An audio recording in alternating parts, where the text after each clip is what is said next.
Então, hoje eu quero trazer para vocês um pouco mais sobre o entendimento da origem da pobreza. Eu quero falar um pouquinho mais agora sobre a origem da pobreza para que nós entendamos qual que é a raiz do problema e por que que esse problema se desenvolve e por que que esse problema muitas vezes se instala em nossas vidas. Amém? É importante nós entendermos essas coisas também para que nós possamos combater as coisas certas da maneira certa, com as ferramentas certas. Amém?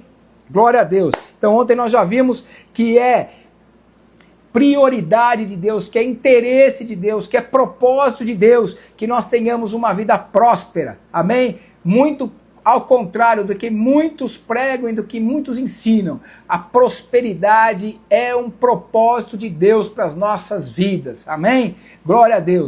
E hoje eu quero que você entenda e trazer um pouco mais o entendimento para você acerca da origem da pobreza nesse primeiro momento, para que depois nós possamos desenvolver um pouco mais a questão da prosperidade. Antes vamos na origem daquilo que vai contra a prosperidade, ou seja, a pobreza. E quando nós falamos de pobreza, nós estamos falando de falta, de insuficiência, de inadequação, de escassez, falta do necessário para a nossa vida, para as nossas necessidades. Porque como eu também falei ontem para vocês, prosperidade é ausência de necessidade. E na contramão da prosperidade, a pobreza é o quê? É falta do necessário. Amém?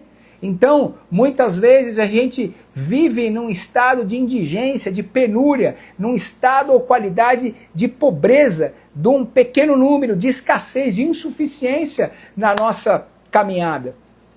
E por que isso? Eu quero trazer o entendimento dessa origem, da onde vem isso e por que muitas vezes isso está instalado e sendo muitas vezes vivido por crentes. E esse não é o propósito de Deus, essa não é a vontade de Deus, meus amados.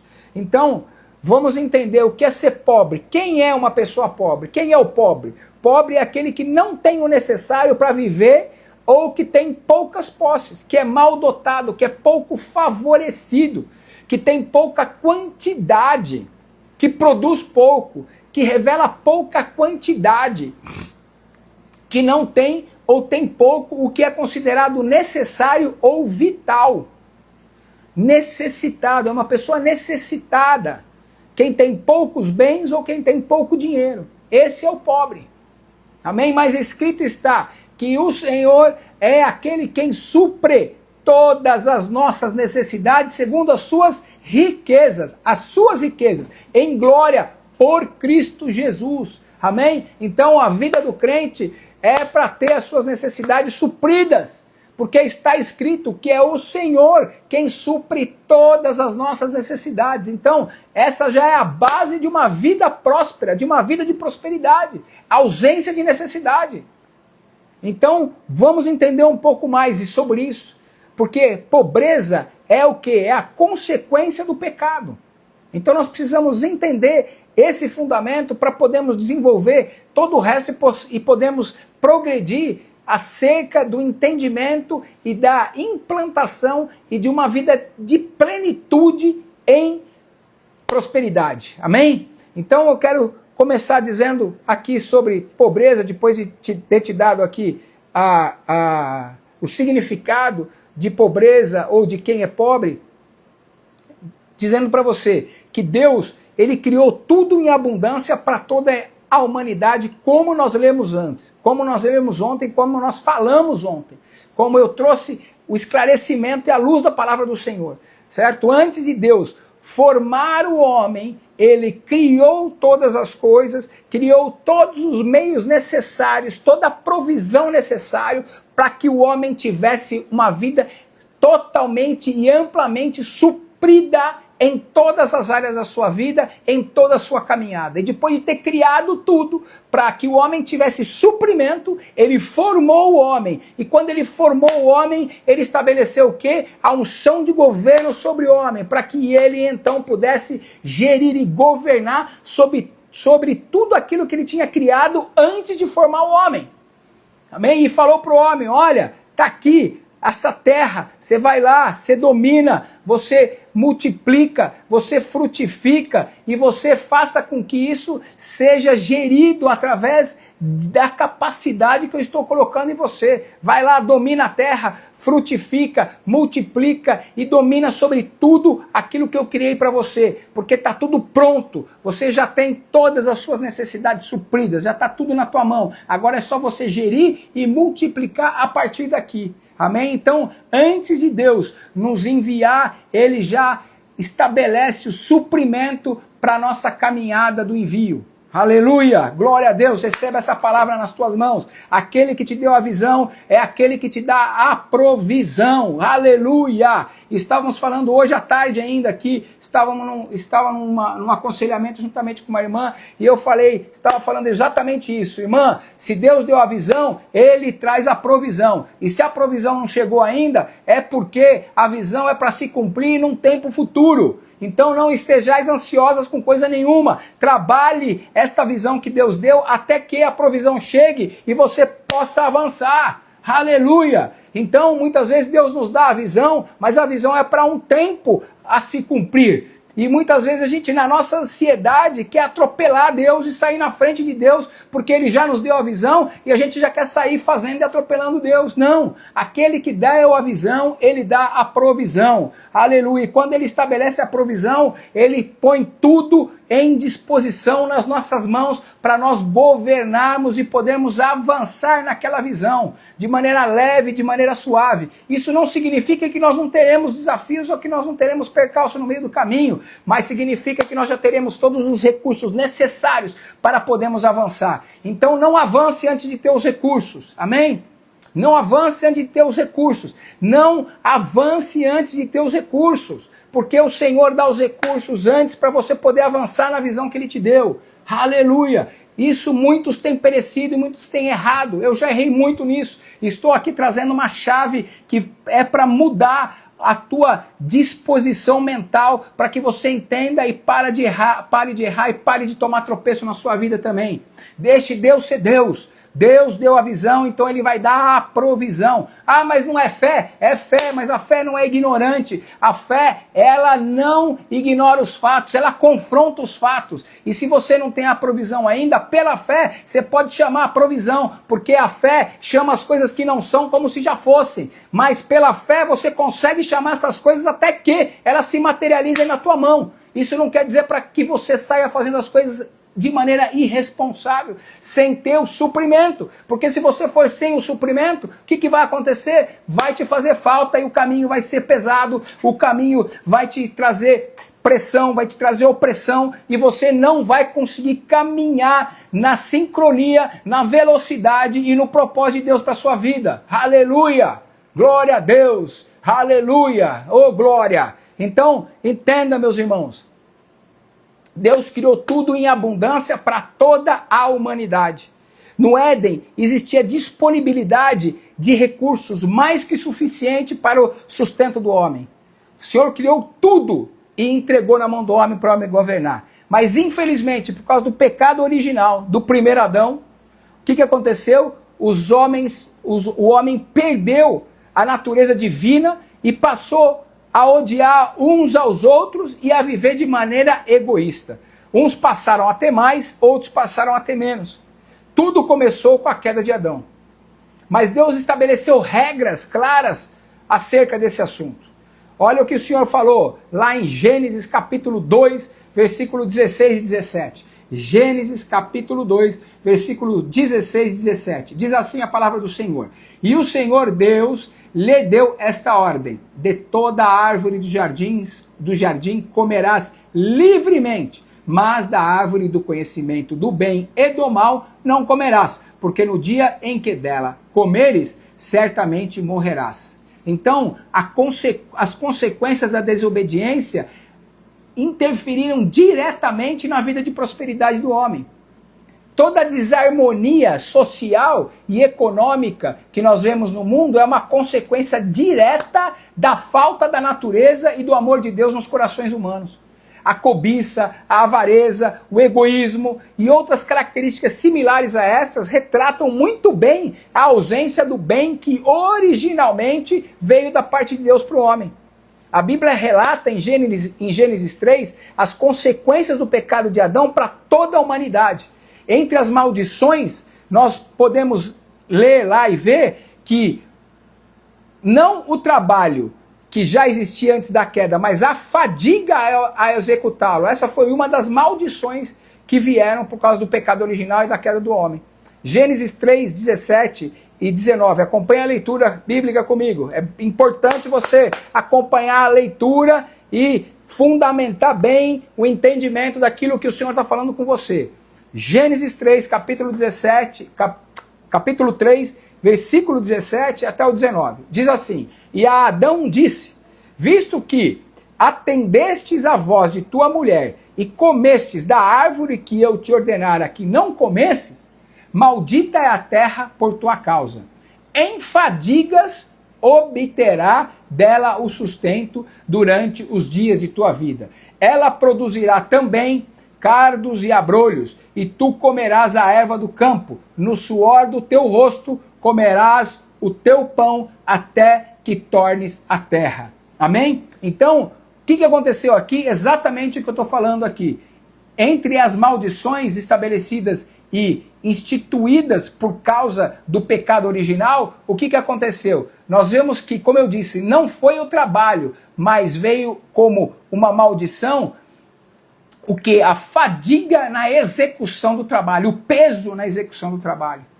Amém? Então, pela fé e sabedoria que a palavra traz à vida do homem, o homem pode tomar posse novamente da riqueza e da prosperidade planejada por Deus originalmente para ele. E por fim, com o amor de Deus de volta ao coração humano, pelo novo nascimento, não haverá mais avareza e nem egoísmo. Porque aquilo que o primeiro Adão perdeu e as consequências da maldição que sobrevieram à humanidade por causa do pecado original, fora restituído, resgatado e redimido na cruz do Calvário pelo segundo Adão, Cristo Jesus. Então, em Cristo Jesus, nós obtemos novamente o quê? O direito estabelecido lá da criação do Éden de termos uma vida de prosperidade e de termos o fruto do nosso trabalho não mais penoso, mas sim leve e suave, porque está escrito que o jugo do Senhor é leve e que o seu fardo é suave. Aleluia! Oh, glória a Deus! Então, meus irmãos, novamente em Cristo Jesus fomos resgatados da maldição do pecado e da culpa e da lei, e fomos redimidos desse pecado, e nele, novamente, então podemos trabalhar com leveza e produzir os frutos do nosso trabalho de maneira suave e leve, sem nos fadigarmos na execução do nosso trabalho. Aleluia! Oh, glória a Deus! Aleluia! Até mesmo aqueles que não são religiosos, mas que prosperam financeiramente, estão de fato aplicando princípios divinos, meus irmãos, para obterem sucesso na vida, pois está escrito que Deus faz o sol nascer tanto para o justo e a chuva cair, tanto para os bons ou para os maus. Em outras versões dizem assim, tanto para os justos quanto para os injustos. Esse texto está lá em Mateus capítulo 5, versículo 45. Afinal, Deus é aquele que a todos dá vida, respiração e tudo mais. Isso está escrito em Atos 17, 25. Deus é aquele que dá vida, que dá a todos a vida, a respiração e tudo mais que nela há. Aleluia! Oh, glória a Deus! Então entenda, meus irmãos, Deus trabalha por princípios. Aleluia! E esses princípios, uma vez que são aplicados, eles também alcançam a sua consequência e o seu fruto, tanto para o justo quanto para o injusto, tanto para o bem como para o mal, para o bom como para o ruim. Então, por que nós vemos muitas vezes pessoas que não são crentes, que não promulgam e que não compactuam da mesma fé que nós, mas tendo uma vida de prosperidade, porque aplicam os princípios bíblicos na sua vida. Muitas vezes até sem saber, mas não importa, é o princípio é irrevogável. Deus não transgride os princípios que ele estabeleceu. Amém? E isso não tem nada a ver com salvação. E aí está uma grande confusão que muitos crentes muitas vezes se embaralham e tropeçam no próprio pé. Uma coisa é a salvação, outra coisa é o desenvolvimento da tua vida aqui nesta terra. a salvação vem pela remissão do pecado e é perdida por causa da prática do pecado. Então, uma vez que você recebeu o Senhor Jesus como seu Senhor Salvador, ok? Não é, muitas vezes fala, erroneamente as pessoas falam, mas eu aceitei. Não, você não aceitou Jesus, você recebeu Jesus. A Bíblia diz, a todos quanto o receberam, ele lhes deu o poder de serem feitos filhos de Deus. Amém? Então Jesus você não aceita, você recebe. Amém? Glória a Deus, aleluia. Então entenda, uma vez que você recebeu o Senhor Jesus como seu Senhor e Salvador, você foi feito nova criatura e foi salvo. Então o teu espírito humano foi recriado e saiu de uma condição de pecador para uma condição de justiça de Deus e te fez retornar ao lugar de filho, herdeiro e co-herdeiro com Jesus ao reino dos céus. Amém? As coisas novas, as coisas velhas se passaram e eis que tudo se fez novo. Você foi feita nova criatura. Essa é a salvação, esse é o maior milagre de todos os tempos. Amém?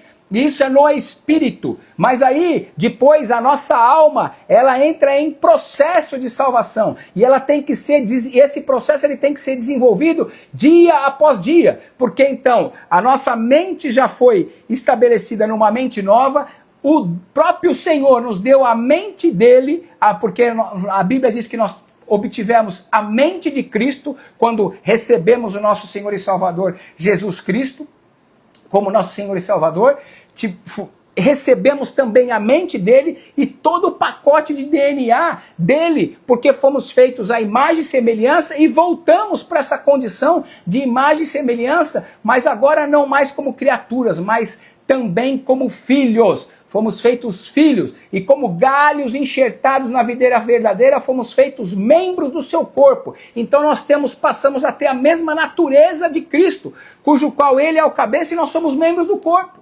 Aleluia! Então, meus irmãos, nós já temos toda a capacidade e fomos libertos da consciência e da prática do pecado. Aleluia! Mas a nossa alma, que vivia na prática do pecado, na condenação e na morte, ela passa por um processo de metamorfose, que é um processo, é dia após dia. Então, por isso que Paulo nos ensinou que nós temos que desenvolver a nossa salvação diariamente.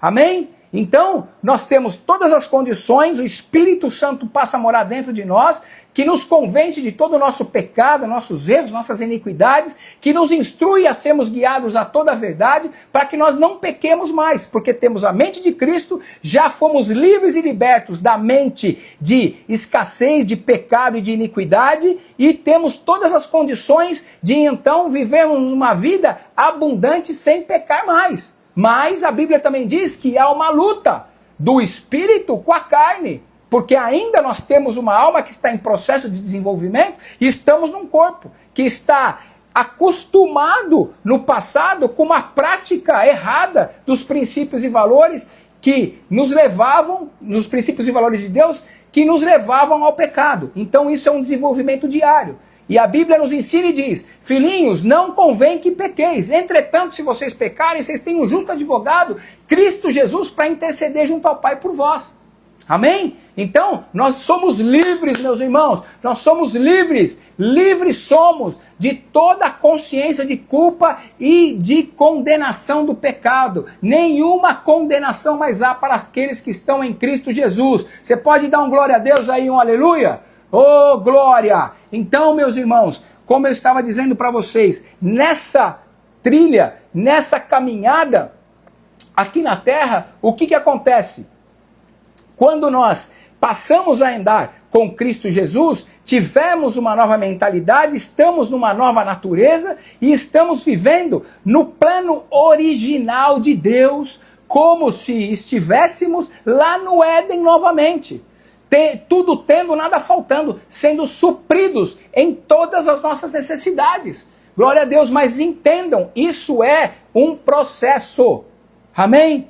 Então, na aplicabilidade dos princípios, esses princípios de Deus servem tanto para o justo quanto para o injusto. Nada tem a ver com a salvação.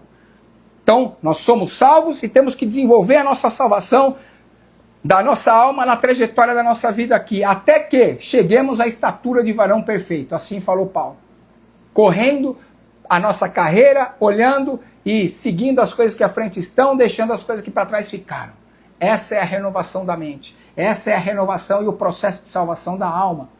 Porque o Senhor falou, para que nós experimentemos a sua boa, a sua perfeita, a sua agradável vontade, nós temos que passar por um processo de renovação da alma, da nossa mente, todos os dias. Todos os dias, todos os dias, todos os dias. Renovar a mente. E o que é renovar a mente? Não era nem, eu estou indo numa linha aqui que o Espírito Santo está me levando a ministrar sobre a sua vida nessa tarde, nessa noite. Renovação da mente. Isso é o que nos dá o precedente de nós experimentarmos e vivermos a boa, a perfeita e agradável vontade de Deus para as nossas vidas. Renovação da mente. Como que é?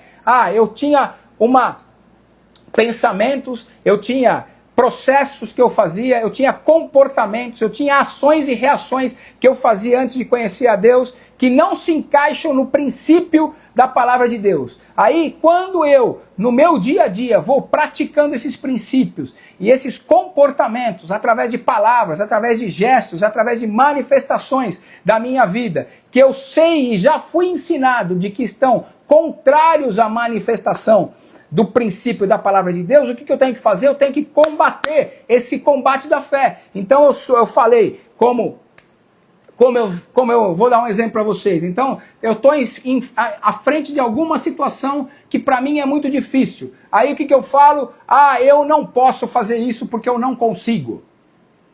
Pronto, eu estou indo contra um princípio que a palavra estabeleceu para mim. Eu estou falando, estou agindo, estou pensando e estou me comportando e reagindo numa situação que está contrária à palavra do Senhor. Por quê? Porque está escrito que sem Deus eu nada posso fazer. Mas em Deus, por Cristo Jesus, através do Espírito Santo, eu tudo posso naquele que me fortalece. Aleluia. Então não há limite se não há impossível para mim. Por quê? Porque a Bíblia diz que nada é impossível para aqueles que creem. Então se eu creio e sei e entendo que a palavra diz que eu tudo posso naquele que me fortalece, então eu não vou falar, eu não vou pensar e eu não vou me comportar como alguém que não pode fazer aquilo, que não pode transpor aquilo que teoricamente é impossível. O que eu vou fazer? Eu vou combater esse combate da fé, organizando os meus pensamentos, as minhas palavras e as minhas ações em fé, para que eu confronte aquilo que está me confrontando. Amém? Glória a Deus! Então isso é o processo da renovação da mente. Vem um pensamento, vem uma palavra contrária, vem uma atitude contrária, porque vem aqui, sai aqui e depois eu ajo, né? Então o que acontece? Isso está desalinhado com a palavra, imediatamente eu percebi, porque eu fui ensinado que não é assim que a Bíblia diz, então eu falo, opa, não. E não é que eu não posso não. Isso é um desafio para mim. Isso para mim parece difícil, isso para mim parece impossível, mas está escrito que eu posso todas as coisas naquele que fortalece, e operando o meu Senhor, ninguém há que possa impedir alguma coisa. Por quê? Porque nada é impossível àqueles que creem. Eu sou uma pessoa que creio, eu sou uma pessoa de fé, então eu vou avançar e vou confrontar você, porque está escrito que eu posso todas as coisas. Então, Senhor, me dá capacidade para eu transpor essa barreira, me dá capacidade, me dá sabedoria, me dá força, me dá vigor, me dá discernimento, me dá entendimento para eu atravessar esse impossível. Até porque, meus irmãos, o impossível para aqueles que creem é apenas uma etapa a ser transposta, porque nada é impossível para aqueles que creem. Aleluia! Oh, glória a Deus! Então tome posse dessa palavra, meu irmão. Tome posse dessa palavra, minha irmã, em nome de Jesus. Seja encorajado, seja fortificado, seja transformado pela prática dessa palavra, em nome de Jesus. Em nome de Jesus, em nome de Jesus. Amém? Então, meus irmãos, avançando, muitos princípios bíblicos são ensinados em escolas e universidades sem ao menos terem consciência disso. E muitos princípios da sociedade moderna vieram da influência das verdades bíblicas que se espalham pelo mundo contemporâneo. E aí, muitas vezes, o ímpio tem aplicabilidade dos princípios bíblicos e tem uma vida que é plena dentro daquilo que é projetado por Deus, por causa dos princípios, e muitas vezes os crentes, por ignorância e por desobediência aos princípios, não vivem aquilo que Deus projetou. Isso não tem nada a ver com salvação. Amém? Isso tem a ver como você vai passar a sua vida aqui nessa terra. Salvação tem a ver com pecado em prática ou não. Entenda, não é porque você pecou que você tornou-se novamente um pecador. Amém? Porque você não é mais um pecador. Você é filho e você agora foi feito justiça de Deus. O fato de você pecar não te coloca novamente no status quo que você estava antes. Ou seja, o fato de você pecar hoje não te coloca e não te traz de novo para o status de pecador. Amém? Não é porque você pecou que você volta para o status de pecador. Pecador é aquele que vive na prática do pecado de maneira consciente e ativa. Esse é o pecador. Então, se você voltar para a prática, para uma vida de prática de pecado, você vai perder a sua salvação. Agora, se você continuar a sua jornada, se esforçando dia a dia, renovando a sua mente, aplicando os princípios do Senhor, tendo uma vida com Deus de intimidade, de comunhão, e quando você pecar, você se arrepender, pedir perdão, o que a Bíblia diz? Que o Senhor apaga esse pecado e joga ele no mar do esquecimento. Então, o fato de você pecar não te torna novamente um pecador. Então, pare, em nome de Jesus, nas tuas orações, de falar: Pai, eu não mereço, eu sou um pecador, eu sou o bichinho de Jacó, eu sou o menor da minha... Para com esse tipo de oração, meu irmão. Essa não é mais a tua identidade, esse não é mais o teu status. Você é filho, você é filha, você é remido e redimido da prática do pecado e de toda a condenação e de todo o jugo que o pecado trazia sobre a sua vida. Você é nova criatura, filho e filha. Oh, aleluia, lavado e remido pelo sangue de Jesus. Então entre na presença do teu Pai com a consciência da tua identidade ativada, consciente de quem você é, daquilo que você pode, daquilo que você tem em Cristo Jesus. Amém?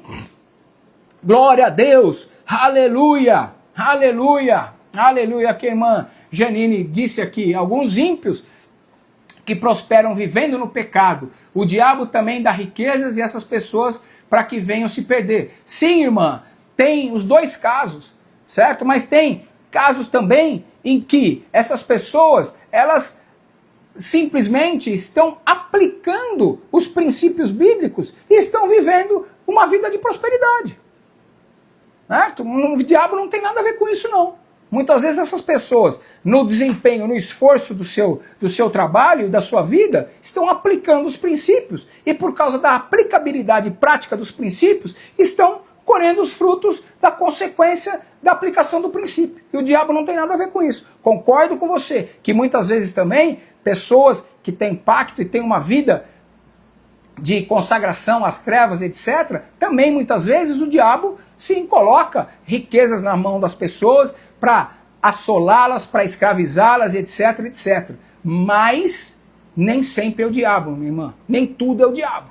Amém? Estamos falando aqui de um contraponto exatamente que não tem nada a ver com o diabo. Tem a ver com a aplicação de um princípio estabelecido por Deus. Porque, como eu li aqui para vocês, o sol nasce por bom e por ruim, nasce por ímpio e por justo. Amém? E todas as coisas, como está escrito em Atos. Deus é, em Atos 17, 25. Deus é aquele que a todos dá vida, respiração e tudo o mais. Tudo vem de Deus. Ele é fonte e origem de todas as coisas. Amém? Glória a Deus. Aleluia.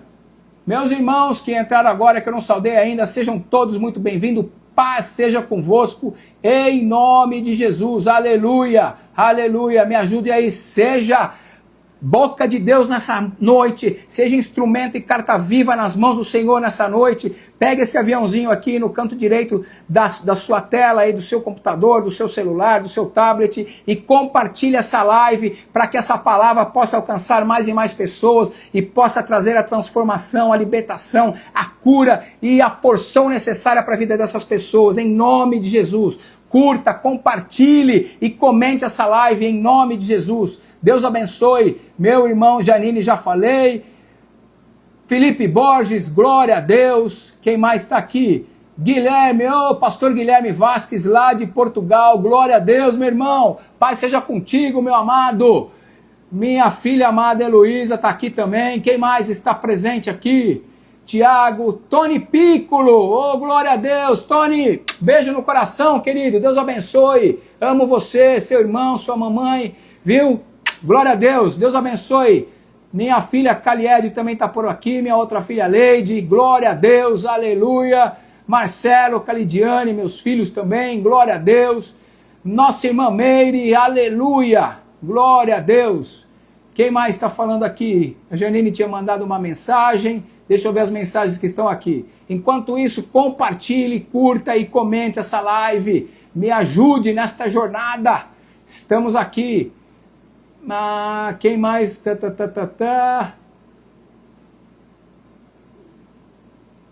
Deixa eu ver aqui, quem mais está aqui? Que eu não cumprimentei. Se escapou alguém aqui, se escapou alguma pergunta. A irmã Janine fez uma pergunta mais anteriormente aqui. Quando um crente passa pelo tempo de escassez, está sendo provado? Minha irmã, a vida do cristão, assim como a vida do ser humano nessa terra, ela é feita de etapa, de ciclo e de estação. Certo? Muitas vezes podemos sim passar por algumas situações de escassez, mas essa escassez, ela não é falta de prosperidade, ok? Então entenda uma coisa, nós podemos passar por alguns vales e por algum deserto, mas entenda que vale e deserto não é lugar de morada, é lugar de passagem, amém? Nós podemos passar sim por algumas adversidades e por alguns períodos na nossa vida que teremos menos suprimento. Entretanto, está escrito, como o apóstolo Paulo falou, já fui velho, já fui moço e hoje sou velho, e nunca vi o justo, nem a sua descendência a mendigar o pão. Ok? Então, um período de escassez ou de uma falta de abundância não significa que nós não teremos suprimento básico para sobrevivermos e para passarmos por aquele período que estamos passando. Porque a Bíblia diz que o dia mau está sujeito a todos nós. Nós estamos sujeitos a encontrarmos o dia mau. Que o dia mau vem, que nós teríamos aflições nesse mundo. Passaríamos por perrengue, porque nós estamos num mundo que foi dado sob governo para Satanás. O mundo jaz no maligno. O primeiro Adão lá atrás entregou o governo do mundo para Satanás. Nós estamos no mundo, mas em Cristo Jesus saímos como cidadãos do mundo e nos tornamos cidadãos celestiais. E agora somos peregrinos numa terra estranha. Nós estamos no mundo, mas não somos mais desse mundo. Então, nós fomos feitos embaixadores de Cristo nessa terra, filhos, herdeiros e co-herdeiros com o Senhor ao reino dos céus. Então, entenda, inclusive estávamos ministrando isso no domingo, sobre governo e sobre embaixada e embaixador. Somos embaixadores do reino. A embaixada do céu aqui nessa terra é onde nós estivermos. E aí se estabelece que sobre esta embaixada voga as leis do céu, as leis do reino de Deus. E a autoridade máxima dessa embaixada somos nós, porque nós fomos constituídos e outorgados de poder e autoridade por Cristo Jesus para estarmos aqui representando Ele nessa terra. Então, muitas vezes nós estamos aqui numa terra estranha, como uma embaixada. Então você imagina, vamos pegar o caso agora da Venezuela, que teve ali uma intervenção por parte dos Estados Unidos e que o governo foi derrubado por parte dos Estados Unidos, ok? Então, vamos dizer que lá está a Embaixada do Brasil e que nós somos embaixadores do Brasil na Embaixada do Brasil lá na Venezuela. O que acontece? Na Embaixada do Brasil, apesar de nós estarmos na Venezuela, quem manda e as leis que regem e que vogam na Embaixada do Brasil são as leis do Brasil e não da Venezuela. Apesar de estarmos em território venezuelano. Amém? Então, só que nós estamos em território venezuelano. E na Venezuela está acontecendo uma série de coisas. E aí vem uma intervenção e vem uma guerra. E o que acontece? Nós estamos lá. Não estamos sob a lei de lá. Mas é óbvio que aquilo que está acontecendo, aonde nós estamos colocado, onde nós estamos plantados, vai ter uma influência direta sobre o nosso cotidiano. Porque a guerra está acontecendo. A despeito de nós estarmos dentro da nossa embaixada e dentro da embaixada a soberania é nossa, aquilo que está acontecendo fora muitas vezes já não vai nos afetar. Então o que vai acontecer? Nós podemos sim passar por períodos do dia mal.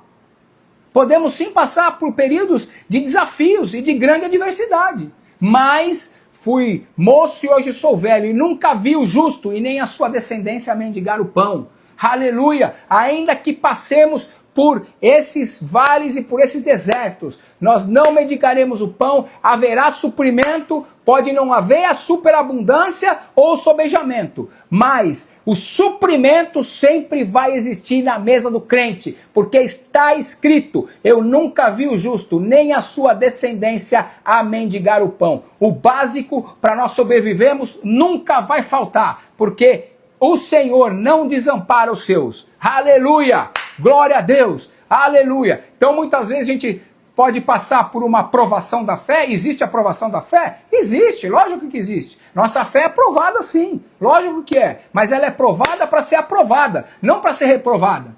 Nós passamos por processo de provação da fé, sem dúvida nenhuma. O Senhor Jesus foi provado na sua fé. Ele foi para o deserto. A Bíblia diz que ele foi para o deserto antes de assumir o seu ministério aqui na terra. Quando ele foi chamado, ele foi passar 40 dias no deserto, jejuando e orando para ser provado.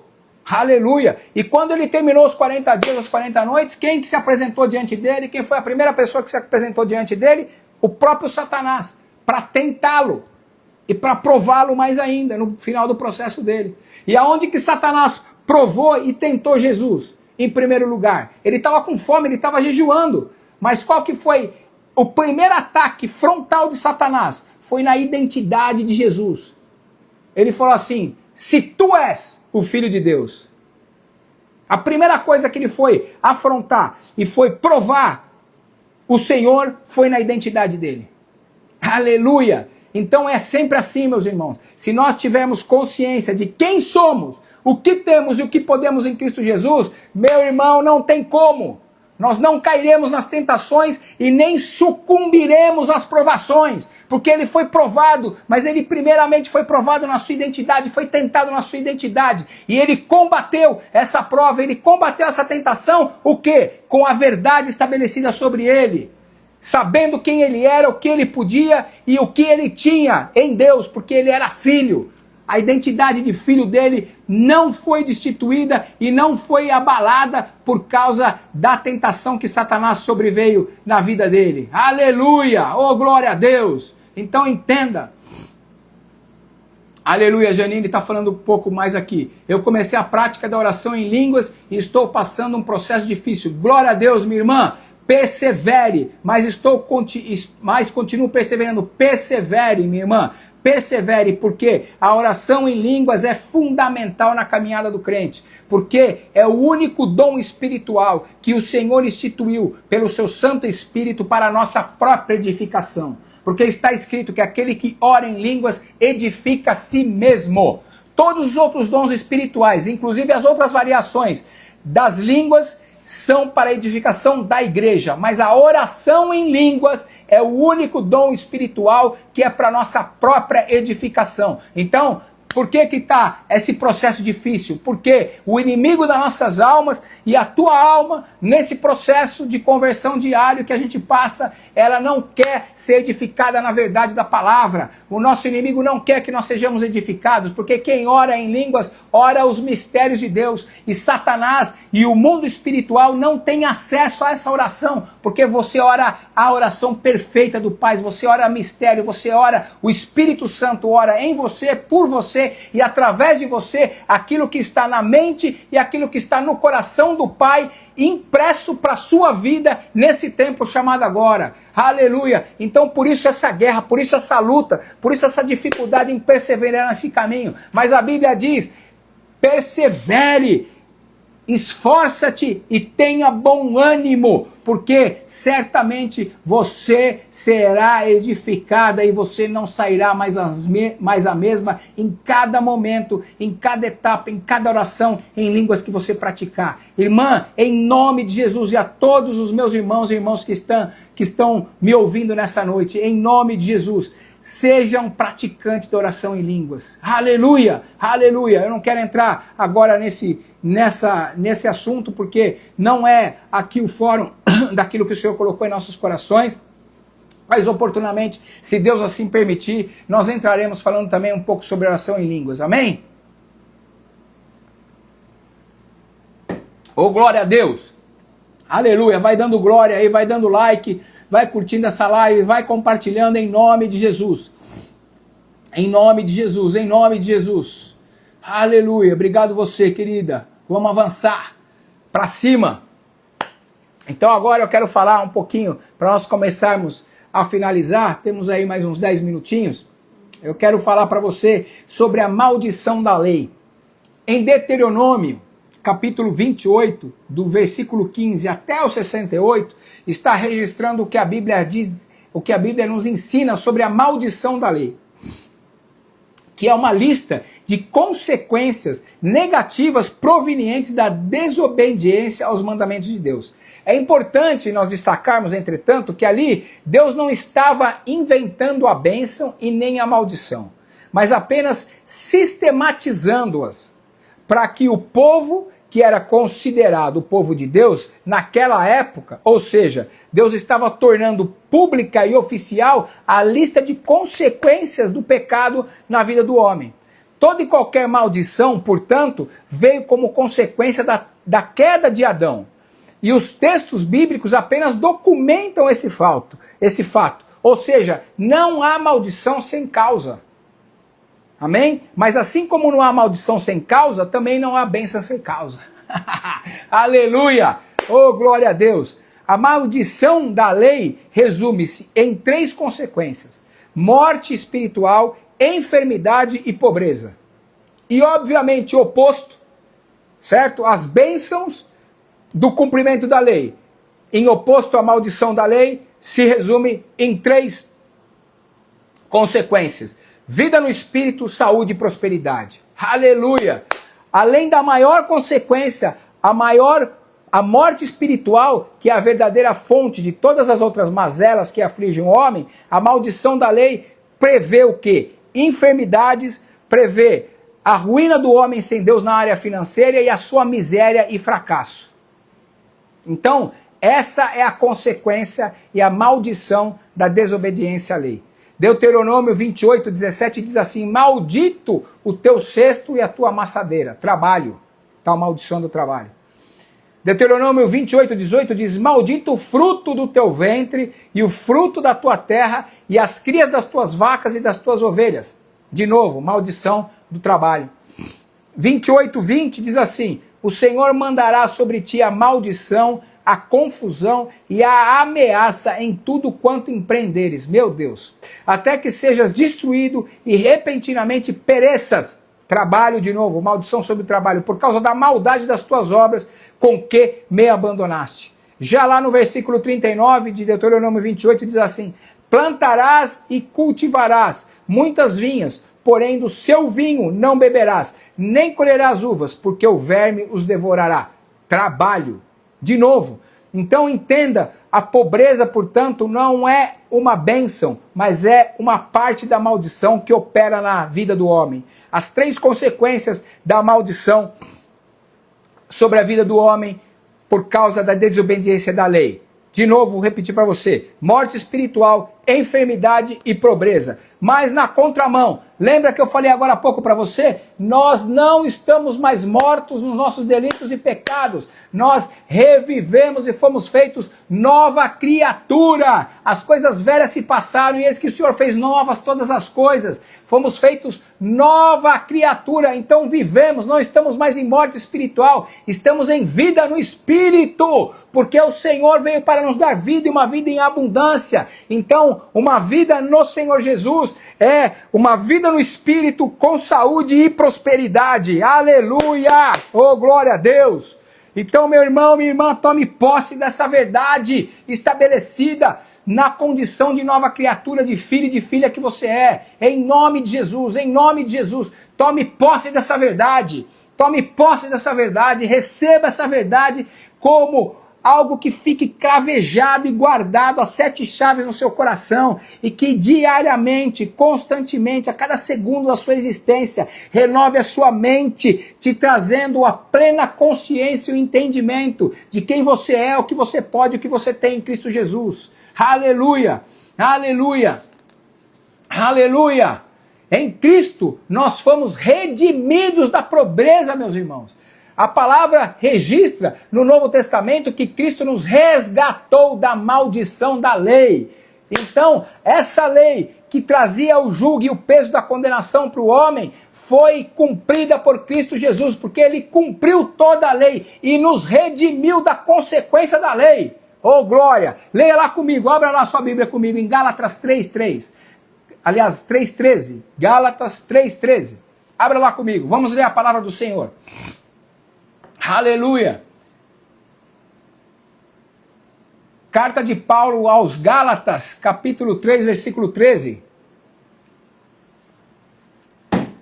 Aleluia, eu estou animado, meus irmãos, eu estou aleluiado, glória a Deus, porque essa palavra, ela liberta, ela cura, ela transforma, ela prospera, ela faz aquilo que lhe apraz, e o Senhor está enviando essa palavra para nós hoje, para nos curar, para nos libertar, para nos fazer avançar, para nos curar de todo e qualquer processo de morte, de escassez em nossas vidas, em nome de Jesus, porque ela tem poder, porque ela é espírito e ela é vida.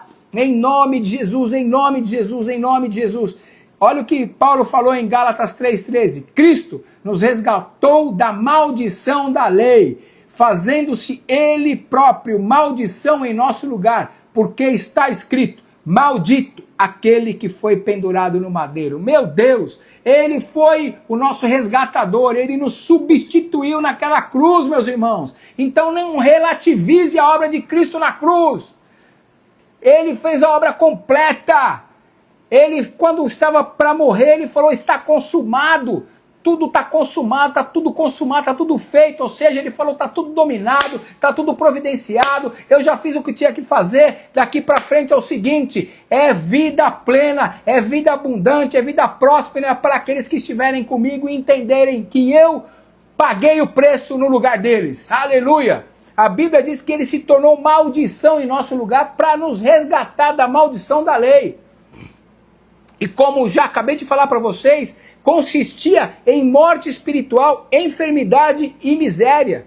E o próprio apóstolo Paulo também falou, lá em 2 Coríntios capítulo 8, versículo 9, assim, pois conheceis a graça do nosso Senhor Jesus, Cristo, que sendo rico se fez pobre por amor de nós, para que pela sua pobreza vós tornasse-se rico. Meu Deus do céu! Como é que então nós podemos falar que a pobreza é um projeto de Deus para as nossas vidas? Meu Deus, como é que nós podemos aceitar a pobreza em nossas vidas?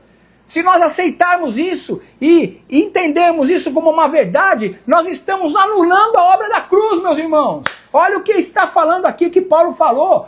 Pois ele mesmo, o Senhor Jesus Cristo, sendo rico, se fez pobre por amor de vós, por amor de mim e de você. Para que, pela sua pobreza, nós nos tornássemos ricos. Meu Deus do céu! Oh, aleluia! Em nome de Jesus, irmã Janine, tome posse dessa palavra para a sua vida hoje. Enquanto eu estava falando aqui, eu vi virtude saindo através dessa palavra para a sua vida. Em nome de Jesus, essa palavra, ela tem poder para libertar, para curar e para transformar. E eu estou vendo a irmã, eu estou percebendo pelo Espírito aqui a irmã como uma esponja, sorvendo, absorvendo tudo aquilo que essa palavra está indo ao seu encontro. Eu estou vendo o coração da irmã, estou vendo a irmã como um canudinho assim, sorver como uma esponja literalmente. Então, te diz assim o Espírito Santo de Deus, que porque você está considerando essa palavra, ela está chegando em você, está produzindo os efeitos pelos quais ela está sendo lançada para a sua vida. Ela não vai tornar para você vazia, ela vai fazer aquilo que apraz ao Senhor, e ela está agora transformando e tirando você desse cativeiro, em nome de Jesus, porque está escrito que o Senhor Jesus, sendo rico, se fez pobre por amor a você, para que você,